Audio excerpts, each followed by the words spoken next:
natin ngayon si Len Velasquez. Aba, 21 years nang nagtitinda ng banana cue turon. Wow! Ikaw pala ang Reyna.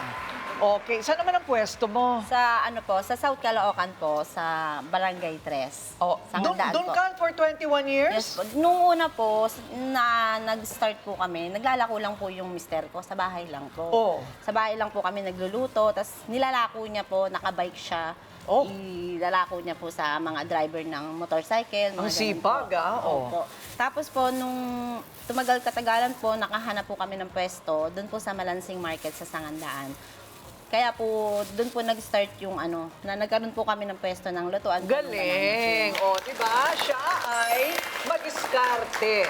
Okay, una, magkano, mamaya na yung kitaan at Ang ingredients po natin, ma'am, is saging na saba po, para sa banana cue tsaka sa turon. Tapos, pipilas na ba ako? Opo, Okay.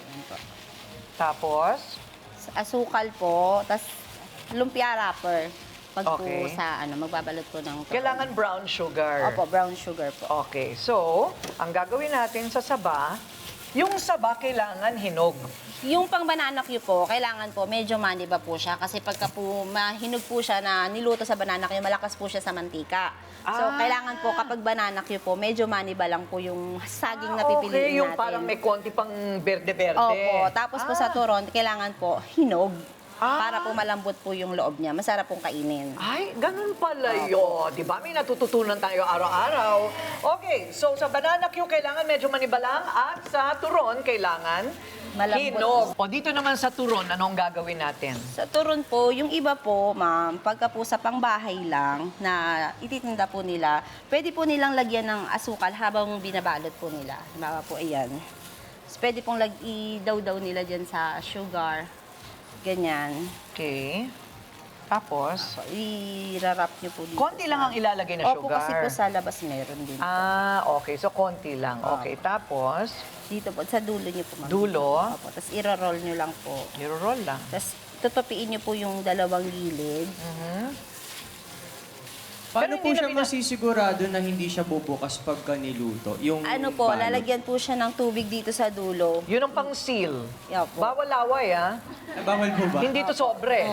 Tapos, ay, nako, bumuka. Pailalim. Pailalim. O tapos, anong gagawin? Kapag po nakabalot, nung nag-uumpisa po ako sa bahay, asukal po yung nilalagay ko siya sa loob. Pero kasi po, sa pwesto po kasi namin, ma'am, madami na po kasing humahango.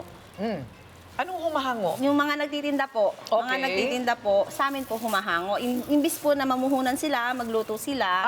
Luto na. Luto na po nilang kukunin sa amin, babayaran na po sa amin nila. Kasi sila na po yung bahalang Wow! Maglako. Franchise! Hindi sa pagyayabang, ma'am, 4 na po yung pwesto na. Ginawang Apat commissary. na daw ang pwesto nila. Wow! May pangalan ba yung nyo, tindahan? Wala, ma'am. Ano lang po. Face value lang. Opo. Ayan, okay. Magkano ang puhunan? 600 pesos. Makakagawa na ng 50 stick. SRP 20, ang kita ay 400 pesos sa kada 50 stick. Tama ba? O, maghapon lang yun. Minimum wage ka na.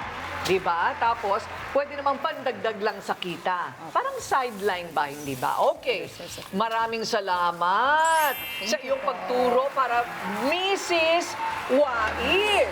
At eto na ang Banana Cue at Turon. Iinggitin ko muna kayo.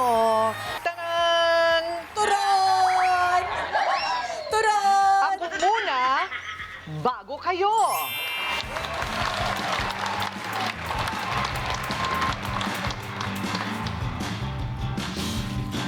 Sarap, kasi kanya.